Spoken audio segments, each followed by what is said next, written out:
invitarles a abrir la Biblia ahí en la carta de Pablo a los Efesios, capítulo 3, en el versículo 14 al versículo 21. La carta de Pablo a los Efesios, capítulo 3, versículo 14 al 21, para ver lo que Dios nos habla, para ver lo que Dios nos dice en esta mañana y conocer el consejo. En ese consejo de Dios, en esa indicación de Dios, vamos a encontrar lo que debemos de hacer, lo que debemos enfatizar y sobre todo vamos a hallar una realidad espiritual, una realidad de nuestra vida cristiana.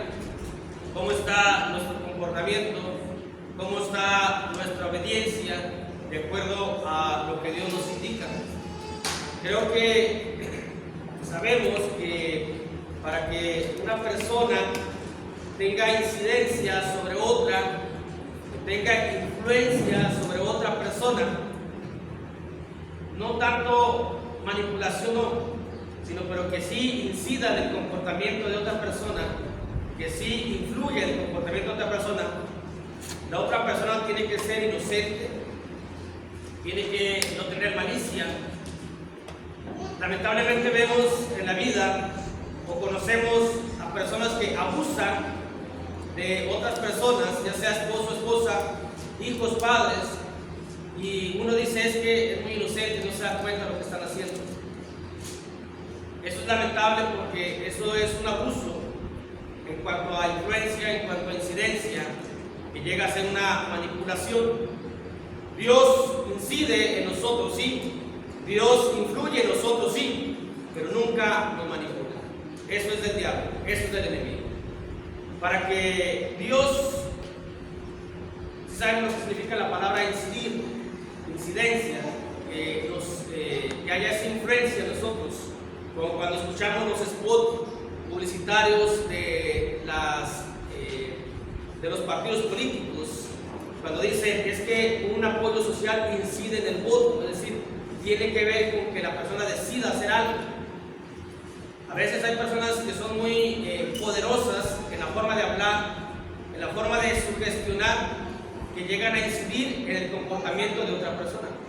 Pero para que esa persona se deje o permita, tiene que ser inocente o tiene que tener o no tener malicia en la forma de pensar para no darse cuenta que lo están utilizando o que están influyendo en él para el comportamiento de la otra persona que quiera que haga.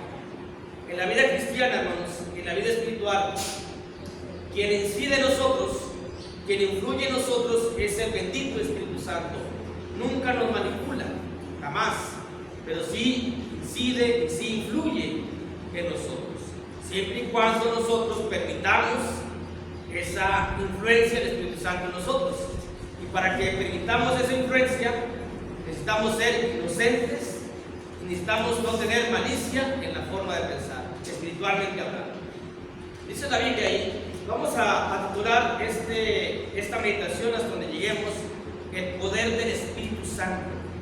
El poder del Espíritu Santo. Dice Efesios 3, del 14 al 21, dice: por esta causa doblo mis rodillas ante el Padre de nuestro Señor Jesucristo, de quien toma nombre toda familia en los cielos y en la tierra, para que os dé, conforme a las riquezas de su gloria, el ser fortalecidos con poder en el hombre interior por su Espíritu, para que habite por la fe en vuestros corazones, a fin de que, arraigados y cimentados en amor, seáis plenamente capaces de comprender con todos los santos cuál sea la anchura, la longitud, la profundidad y la altura, y de conocer el amor de Cristo que excede a todo conocimiento, para que seáis llenos de toda la plenitud de Dios. Y a aquel que es poderoso para hacer todas las cosas mucho más abundantemente de lo que pedimos y entendemos, según el poder que actúa en nosotros. A él sea gloria a la iglesia de Cristo, la iglesia de Cristo Jesús, por todas las edades, por los siglos de los siglos. Amén. El versículo 16 dice: ser fortalecidos con poder en el hombre interior. El versículo 20 dice: según el poder que actúa en nosotros, de acuerdo a nuestro comportamiento cristiano, espiritual, secular. Entonces ese es el poder que actúa en nosotros. No puedo engañar a Dios, no debo engañarme a mí mismo, como se comportamiento estoy siendo influenciado por ese poder que hay en mi interior, porque la verdadera personalidad está en el interior, no en la apariencia. Lo que Dios conoce en nosotros no es la apariencia, es el interior, donde están las decisiones y donde está la verdad y la realidad de todo ente o ser humano. De modo que el comportamiento mío es conforme al poder que actúa en mí. Y yo tengo que identificar qué poder actúa en mí. Si, por ejemplo, cuando me pica una hormiga, el poder del veneno va a actuar en mí, provocando una hinchazón y dolor prácticamente en todo el cuerpo, sobre todo en las articulaciones. Porque ese poder de esa picazón va a actuar en mi cuerpo. Así que el poder que hay de todas las cosas depende de mí, cómo me estoy comportando, cómo me estoy pensando, cómo me estoy dirigiendo. Qué bueno sería que sea el Espíritu Santo. Eso va a ser notorio en mi comportamiento y en mi obediencia. Si el poder del Espíritu Santo actúa en mí, entonces va a ser notorio. Esto no es algo de que diga el Espíritu Santo, te llevo de manera obligada. Por eso mencionamos en la parte introductoria, el Espíritu Santo, hermanos, no nos manipula, incide, sí, por medio de la bondad que nos hace entender. Por eso dice, para que seáis capaces de comprender todo el amor de Cristo. Solamente de esa manera podemos comprender, y esa es la incidencia a la obediencia y al amor al camino del Señor Jesús, a la fidelidad. Cuando no hay fidelidad, cuando no hay obediencia, es porque el poder del Espíritu Santo no está actuando en nosotros, porque nosotros no permitimos que actúe en nosotros, porque no hay esa característica de inocencia que debemos de tener. Cuando no somos inocentes es porque el pecado está inundándonos poco a poco y la sangre de Jesús no nos limpia, porque nosotros permitimos que el pecado nos contamine y no estamos en calidad de inocentes para que el Espíritu Santo incida o influya en mi comportamiento, en nuestro comportamiento. Por eso vamos a iniciar este tipo de temas de acuerdo al título, el poder del Espíritu Santo. Y vamos a poner la pregunta, ¿cómo es el poder del Espíritu Santo? Primeramente, hermanos, es un poder que transforma al creyente. El poder del Espíritu Santo es un poder que transforma al creyente. Estamos platicando con una persona y de repente la persona se empieza a enojar. Y pregunto, ¿una persona enojada cambia su cara, cambia su forma de hablar, cambia su mirada? Es más, el color de los ojos le empieza a cambiar. Es decir, el poder del enojo lo empieza a transformar paulatinamente hasta que llega a un límite esa transformación. A veces vemos a nuestra esposa, a nuestro esposo, a nuestros hijos, le vemos un rostro característico del enojo. Estás enojado, estás enojada, porque cuando no estás bien tu semblante. Es decir, el enojo tiene un poder para transformar al hombre, tanto que lo lleva incluso a odiar, lo incluso a envidiar, lo incluso a odiar a un hermano, que eso sería un homicida, lo incluso lo lleva a matar a personas, el propio enojo. ¿Cuántas personas no han actuado de manera impulsiva por la rabia, el enojo, y han tal vez atropellado a alguien, tal vez han hecho algo movidos o transformados por el enojo? Y cuando ya no está el enojo en ellos, piensan distinto, actúan distinto, viven distinto y se les nota en su cara. El Espíritu Santo, el poder del Espíritu Santo es un poder que nos va a transformar siempre y cuando actúe en nosotros.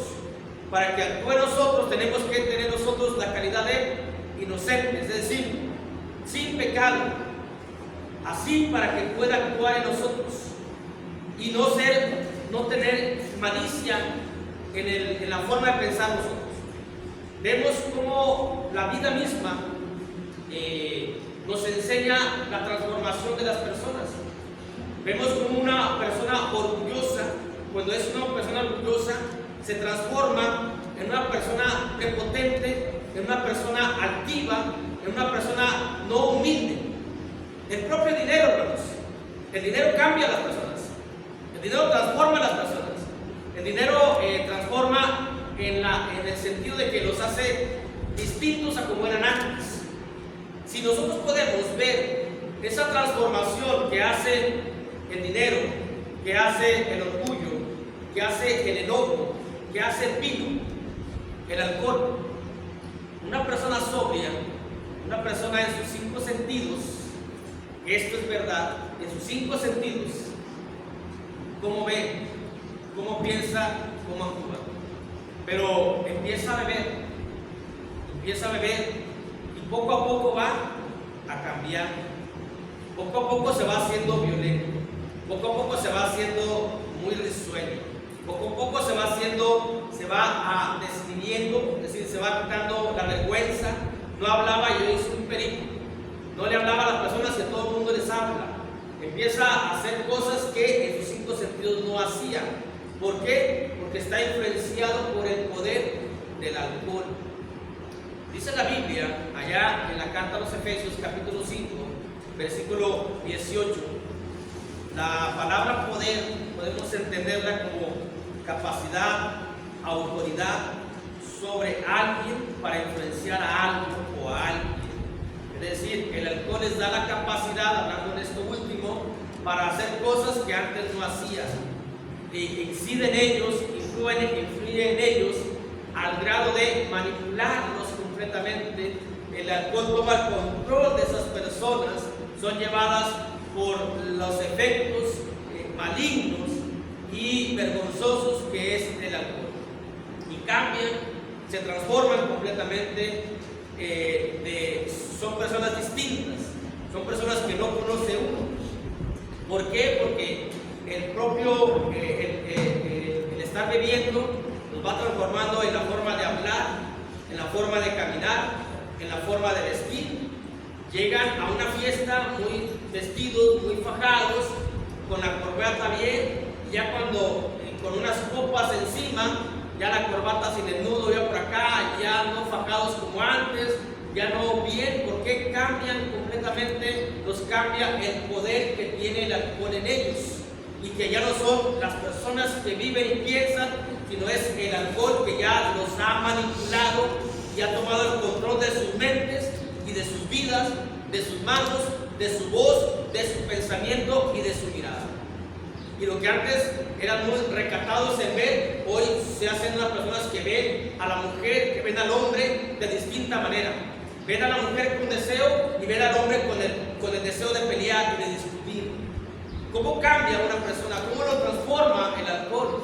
Así, ese tipo de poderes que hay en el mundo, de los sentimientos y emociones, cambian al ser humano. El dinero cambia, el alcohol cambia, la fama cambia también. Todo eso va cambiando al ser humano. La idea es de que nosotros veamos esa transformación en ese poder que hay en ellos, que actúa en ellos, para que consideremos, examinemos, nos pongamos en un espejo y veamos el cambio que ha habido en mí. Y si no ha habido un cambio en mí, no ha habido una transformación en mí, es porque no es por el Espíritu Santo, no es por Dios, es por mí, que no tengo la calidad o cualidad o característica de inocente. Examíneme a mí. Si no soy obediente, si no soy fiel a Dios, es porque tal vez el pecado está inundándome y no permito esa inocencia para que el Espíritu Santo actúe en mí. Como aquella persona que no se da cuenta que lo está utilizando, es inocente. A nosotros no nos utiliza el Espíritu Santo en ese sentido, pero sí influye, sí incide, porque estamos aquí. El Espíritu Santo guía nuestros pasos, nos hace entender que esto es lo mejor, que esto es lo bueno, que esto es lo que tenemos que hacer. Dice la Biblia ahí en Efesios 5, 18, dice: no os embriaguéis con vino, en el cual hay disolución. Dice: antes bien sed llenos del Espíritu Santo. ¿Cómo es ser lleno del Espíritu Santo? Hablando entre vosotros con salmos, con himnos y cánticos espirituales, cantando y alabando al Señor en vuestros corazones, dando gracias por todo al Dios y Padre en el nombre de nuestro Señor Jesucristo. Entonces, cuando una persona es llena del Espíritu Santo y el poder del Espíritu Santo actúa en él, preguntémonos: ¿cuál es mi comportamiento cristiano? ¿Cuál es mi comportamiento espiritual? de acuerdo a mi comportamiento, el poder que me lleva a hacer ciertas cosas está actuando en mí. El Espíritu Santo jamás de los jamases va a hacer que yo actúe o que yo tenga un comportamiento de odio a un hermano, o de tratar de hacerle algo a un hermano.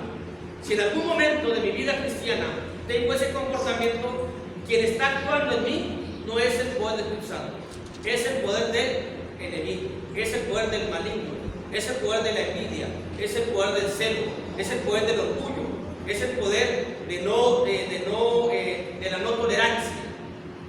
Y eso es muy visible. En el comportamiento de nosotros se ve cómo somos o cómo estamos. Veamos esa transformación, hermanos. Ese poder, veamos en esas cosas que todos las conocemos, que todos las hemos visto, a lo mejor todos las hemos experimentado, a lo mejor nunca han vivido, pero sí han estado enfermos, sí hemos estado enfermos. Cuando estamos enfermos de la gripe, es muy característico. El poder del virus que hay en nosotros empieza a cambiarnos la forma de hablar, empieza a cambiarnos la forma el paladar, la comida no nos sabe, empieza a cambiarnos la mirada, el cuerpo, nos sentimos cansados. Cuando el poder antibiótico o un poder antiviral entra en nuestro cuerpo, empieza el cambio para volver a estar en el estado normal o natural que debemos estar. Entonces, ¿qué poder actúa en nosotros? ¿Cómo me estoy comportando ante la palabra de Dios? Ante la voluntad de Dios. ¿Acepto la voluntad de Dios? ¿Entiendo la voluntad de Dios? ¿Entiendo el amor de Dios? ¿Estoy en la asistencia a la iglesia? ¿Estoy en la oración constante? ¿Estoy en la obediencia? ¿Estoy en la fidelidad? Si yo estoy en eso, el Espíritu Santo actúa en mí. Y si no estoy en eso, si no hago eso, ¿quién actúa en mí? ¿Quién me está llevando? ¿Quién me está guiando? Y aquí, sí, así se aplica, ¿quién me está manipulando? El enemigo manipula, Dios no. Dios nos enseña, Dios incide de manera por medio de su palabra, y es una gran influencia para nosotros, pero nunca nos manipula. Si nosotros estamos aquí es por la incidencia, por la influencia del Espíritu Santo, que nos hace ver el amor de Jesús, verlo crucificado para que nosotros tengamos vida eterna, salvación y un cambio en la manera de vivir aquí en la tierra. Porque hemos sido rescatados de la vana, de la hueca manera de vivir. Antes vivíamos de una manera vana, de una manera hueca. Hoy tenemos una vida con sentido, con propósito. Ha habido una transformación en la mente. Porque antes pensaban en lo temporal, vivían en lo temporal, les saciaban en lo temporal, y hoy pensamos en lo eterno. Puesto los ojos en Jesús, en el cielo, ha habido un cambio. Sí ha habido, pero pensemos cada uno de nosotros. ¿Qué poder está actuando en uno? Porque cuando actuamos, por ejemplo, como Eva estaba bien obedeciendo a Dios, pero escucha al enemigo y empieza una transformación en ella. Empieza a ver distintos aquel fruto prohibido. La mirada le cambia, porque antes cuando lo veía como pecado, como algo malo, hoy lo ve delicioso, hoy lo ve apetecible, hoy lo ve como que es bueno. Cuando nosotros vemos el pecado apetecible, el pecado como bueno, es porque hay una transformación por medio del maligno. Cuando vemos el pecado malo, el pecado de muerte, es que es una incidencia, una influencia del Espíritu Santo, que nos recuerda lo que dice el Evangelio, que nos recuerda lo que dice la carta de Pablo a los Romanos, que la paga por el pecado es la muerte. Nos dice, fíjate bien, tú conoces que si pecas mueres. Entonces eso influye a que nosotros no caigamos en tentación, eso influye a que nosotros no cometamos ese pecado porque no queremos morir espiritualmente. Pero si permitimos que el poder del enemigo actúe en nosotros, entonces el pecado lo vemos delicioso, lo vemos apetecible, aquella tentación lo vemos aceptable para nosotros y decimos, ¿qué me pasa? No me puede pasar nada. Si yo hago aquello, seguramente no va a pasar nada. Por una cosa que haga, no me pasa nada. Pero Dios es un Dios que pide y demanda una obediencia total y absoluta. Conocemos el pecado de Acán, hermanos. Si hemos leído la Biblia donde dice el pecado de Acán, que vio aquel manto babilónico, que vio aquellas cosas. ¿Por qué fue llevado él? ¿Cuál fue el poder que actuó en él para ser desobediente al mandamiento de Dios? Aquel poder que actuó en él fue la avaricia, la codicia. La avaricia y la codicia actuó en él de manera que fue motivado, influenciado, manipulado y fue una incidencia en él para que pensar luego en un provecho. Y la Biblia nos enseña, le sacó provecho a Cana todo aquello que él se llevó. Fue muerto él con toda su familia por haber fallado a la palabra de Dios y por haber permitido que la avaricia y la codicia lo manipulara, le embobara la mente, lo cambiara completamente en su forma de pensar. Y como es el ser humano, hermanos, que a veces el poder de lo malo, el poder de lo temporal, el poder de lo que no nos vamos a llevar, de lo que no vamos a disfrutar, hace que dejemos el poder divino, el poder que a vida eterna permanece, el poder para santidad, el poder para obediencia, el poder para fidelidad. Y ese es del Espíritu Santo. Cuando vemos ese tipo de casos, uno dice que a mí no me pase, pero tal vez me está pasando. Y eso podemos verlo o podemos analizar de una forma que uno cuando actúa bajo ese tipo de poderes no es una persona sensata, no es una persona con un razonamiento correcto y aceptado pensando en el alma y en la eternidad, sino nos estamos llevando en forma arrebatada por algo que podemos o que se puede tener en forma temporal, pero que nos lleva a la muerte. Por eso Dios nos indica siempre que seamos sabios en la forma de pensar, dice. No sean niños, dice, no sean niños en la forma de pensar. No tengan malicia, no sean maduros en la forma de pensar. ¿Qué es lo que me conviene? ¿Qué es lo que es mejor para mí? ¿Qué poder quiero que actúe en mí? ¿Qué poder quiero que influya en mí? Y obviamente de acuerdo al poder que influye en mí o que actúe en mí, conozco la anchura, la longitud, todo lo que leímos en la carta de los Efesios. Conozco el amor de Dios, conozco la voluntad de Dios. Si no conozco a Dios, no conozco su voluntad, no conozco sus mandamientos, no los voy a llevar a la práctica. Y eso va a ser visible en mi forma de vida.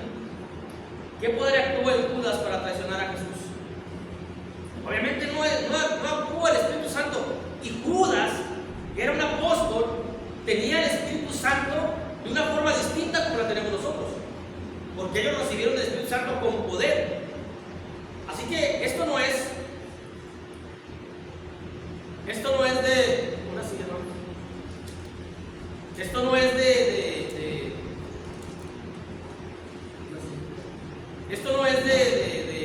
decir, porque tengo el Espíritu Santo, ya, voy a transformar. No, uno tiene que permitirle al Espíritu Santo que haya ese tipo de transformación en nosotros, por medio de la inocencia en nosotros, por medio en que no haya malicia en nosotros. Porque ahí vemos el claro ejemplo de Judas, que tenía el Espíritu Santo, tenía el Maestro, tenía todo, pero permitió que el diablo entrara en su corazón y que pusiera a traicionar a Jesús en su corazón. ¿Cuántas veces traicionamos al Señor Jesús nosotros? Me pregunto yo, ¿cuántas veces traiciono al Señor Jesús? ¿O cuántas veces lo he traicionado en mi vida? Cuando no estoy en la iglesia, cuando no estoy en el camino, cuando niego al Señor Jesús, cuando no obedezco, estoy traicionando al Señor Jesús. Estoy permitiendo que el poder del mundo, que el poder de la carne me lleve, me gobierne, me domine, me manipule y me haga como nada. Que Él haga que yo sea un títere para ese tipo de poderes malignos. Y no permito que el poder santo, el bueno, el perfecto, el que quiere lo mejor para mí, actúe en mí. Cada quien decide qué poder actúa en cada uno de nosotros. Pero lo que sí es de que no debe haber un engaño. En mi comportamiento está cuál incidencia llevo, cuál influencia llevo en mi comportamiento. ¿Para qué me engaño a mí mismo? No me sirve de nada, sino que es mejor que me dé cuenta cómo estoy ante Dios, si el Espíritu Santo está en mí, o el espíritu del mundo, o el espíritu de la carne, o el de la avaricia, o el del dinero, o el de la envidia, o el de los celos. Conforme a lo que yo haga, a como yo piense, a como yo hable, ese es el poder que actúa en mí. Y obviamente, si es el poder maligno o del pecado, nunca voy a tener la salvación. Y no me vaya con la idea de que ya no soy el Espíritu Santo, haz tu trabajo. Sí, el Espíritu Santo hace su trabajo, pero tiene que actuar en mí. Y para que actúe en mí, entonces tiene que haber una disposición. Y esa disposición es no estar en pecado, no tener esa malicia. Yo estoy enfermo físicamente. Y ahí está el antibiótico, ya está la receta, ya está todo. A ver, haz tu trabajo, receta. Haz tu trabajo, antibiótico. Haz tu trabajo, medicamento. No, ¿qué tengo que hacer? Tengo que tomar. Así nunca voy a ser sanado. Y tiene que ser en el horario que es correspondiente para que el efecto de la pastilla que viene no se interrumpa y pueda haber una sanación corporal. Pero tengo algo que hacer también, en que para que el Espíritu Santo incida en mi comportamiento, en mi forma de pensar, tiene que actuar en mí. Para que actúe en mí, tiene que haber una no malicia en mí, para poder entender todas las maravillas que tiene Dios para nosotros. El poder transformador, hermanos, del Espíritu Santo es para vivir en forma espiritual. Y debemos nosotros cuestionarnos cómo estamos viviendo, cómo estamos actuando y qué estamos haciendo. Y vuelvo a repetir, que no haya un autoengaño. La idea es llegar a la eternidad, la idea es llegar al cielo. Que sea algo sincero, correcto y algo real. No pensar que si yo pienso mal de un hermano, le hago mal a un hermano, voy a ir al cielo. Es ilógico eso. Eso no es correcto. Sino que hay un poder que actúa en mí, distinto al poder del Espíritu Santo. Dice la Biblia en Gálatas capítulo 5, Gálatas capítulo 5, versículo 24 al 26, dice la Escritura: pero los que son de Cristo han crucificado en la carne con sus pasiones y deseos. Si vivimos por el Espíritu, andemos también por el Espíritu. No nos hagamos vanagloriosos, irritándonos unos a otros, envidiándonos unos a otros. Cuando pasa eso, el poder del Espíritu Santo está actuando en nosotros. Pero hay otro poder, que es el poder de la carne. Y dice Gálatas capítulo 5, versículo 19 en adelante, dice: manifiestas son las obras de la carne, es decir, visibles. Todos podemos ver las obras de la carne. ¿Quiénes podemos verlas? Nosotros, los cristianos, porque a veces del mundo están cegados. Pero que nosotros no nos ceguemos, veamos las obras de la carne y entendamos que si hago yo algo de esto, el poder que hay en mí, que me incide, que influye y que aquí sí me manipula, es estas obras manifiestas de la carne. Es la carne. Porque si el Espíritu Santo me guía, entonces yo no irrito, yo no soy vanaglorioso, yo no envidio, y ando por el Espíritu. Pero si el poder del mundo, de la carne, es quien influye en mí, es quien incide en mí y es quien me manipula a mí, entonces va a haber adulterio, va a haber fornicación, va a haber inmundicia, va a haber lascivia, va a haber idolatría. Y la idolatría no es nada más tener el ídolo. La idolatría, dice Colosenses, es avaricia y toda codicia. Dice el primer libro de Samuel, la idolatría, dice, porque como ídolos, idolatría es la obstinación, es la terquedad, dice el primer libro de Samuel. Vamos a leerlo para que no quede ahí, para que veamos los alcances de la idolatría. De modo que si yo soy terco, obstinado, soy idólatra, de acuerdo al texto sagrado, de acuerdo a la Biblia. Primer libro de Samuel, capítulo 15, versículo 23, dice la palabra de Dios: porque como pecado de adivinación es la rebelión. Primer libro de Samuel, capítulo 15, versículo 23. Y como ídolos e idolatría, la obstinación. Por cuando tú desechaste la palabra de Jehová, Él también te ha desechado para que no sea rey. Así que si yo soy terco, si yo soy obstinado, entonces soy un idólatra. Y si soy un idólatra, estoy movido por el poder de la carne, movido por el poder influenciado por la carne, por el mundo, que me hace que yo sea idólatra, porque soy obstinado. Sé lo que tengo que hacer en el camino, en los mandamientos, en la obediencia a Dios, pero si yo no lo hago porque no quiero hacerlo, soy obstinado. ¿Para qué me engaño? Soy terco. Y si soy terco, soy idólatra, conforme a la palabra de Dios. Por eso dice que son manifiestas, es decir, las obras de la carne son visibles, todas las podemos ver, todas las podemos cuestionar, todas las podemos analizar, y sería bien y recomendable que yo analice mi comportamiento. Si en algún momento soy lascivo, y ya hemos mencionado que significa, si en algún momento soy terco u obstinado, conociendo el texto sagrado, entonces estoy cayendo estoy encajando en lo que es un idólatra conforme a Dios, no conforme a mí. ¿Cómo reclamarle a Dios? Dios, pero yo no adoro a la imagen, yo no me hinco, no soy idólatra, Dios. Y Dios me enseña su palabra, Colosenses, y el primer libro de Samuel, que me dice, también esto es idolatría. Y si tú eres obstinado, eres idólatra. Y esa obstinación, esa terquedad, sí se nos da mucho a los cristianos. que debemos de mitigarla, que debemos de hacerla morir, que debemos de quitarla, para no caer en esa cuestión que a su vez es una obra manifiesta en la carne y que a su vez es porque estamos siendo influenciados o la incidencia es de la carne y no del Espíritu Santo.